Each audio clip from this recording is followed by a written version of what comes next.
এ যেন এক অন্য সাউথ সিটি মলে ঢুকলাম, অন্যবারের মতন না। অনেক বছর আগে শিবাজিদা আমাদের যাদবপুর ইউনিভার্সিটিতে তুলনামূলক সাহিত্য বিভাগে পড়িয়েছিলেন self and the other concept. এখনো সেটা মনে আছে।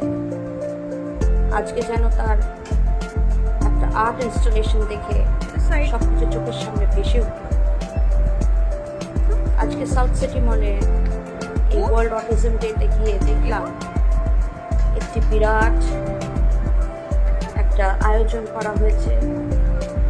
ফ্লোরে বড় বড় মিউরালস, একটি বিশাল আর্ট ইনস্টলেশন করা হয়েছে, যেখানে কিনা অনেক অনেক মানুষের না বলা কথাগুলো রেখে দেওয়া হয়েছে, যাতে তাদের মুখ থেকে আমরা তাদের জীবনীগুলো শুনতে পারি।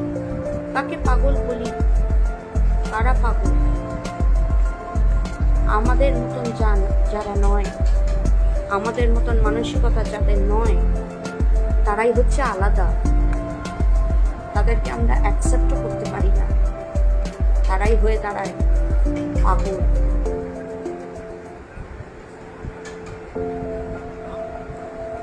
এই আকারটি দেখে কোথাও একটা মাথায় নাড়া দিয়ে উঠেছিল।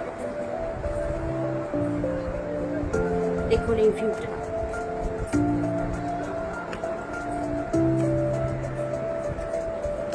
একদিকে গ্ল্যামারাস একটা ওয়ার্ল্ড, যেখানে কিনা মডেলসদের ফটোশুট চলছে, স্ক্যান্টি ড্রেসড, হেভি মেকআপ। আরেকদিকে এক দল কুচো বাচ্চা, যারা কিনা আমাদের মতন না, আমাদের মতন তারা ভাবতে পারে না, তাদেরকে নিয়ে আসা হয়েছে সোশ্যালাইজিং করাবার জন্য। তাদের বাবা মারা কত চেষ্টা করছে তাদেরকে আমাদের মতন করে তোলার জন্য। At the end of the day এইসব কোথায় গিয়ে দাঁড়ায়? গ্ল্যামার যেদিন শেষ হয়ে যাবে, সেদিন আমাদের চিন্তাধারাও শেষ হয়ে যাবে।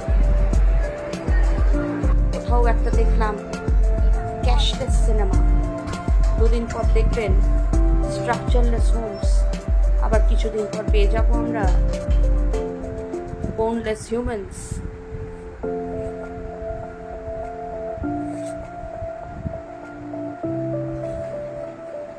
ডক্টর বোন বলে একটি আকার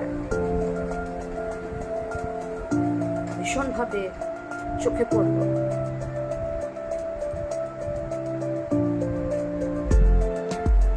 At the end of the day, we are all going to become that.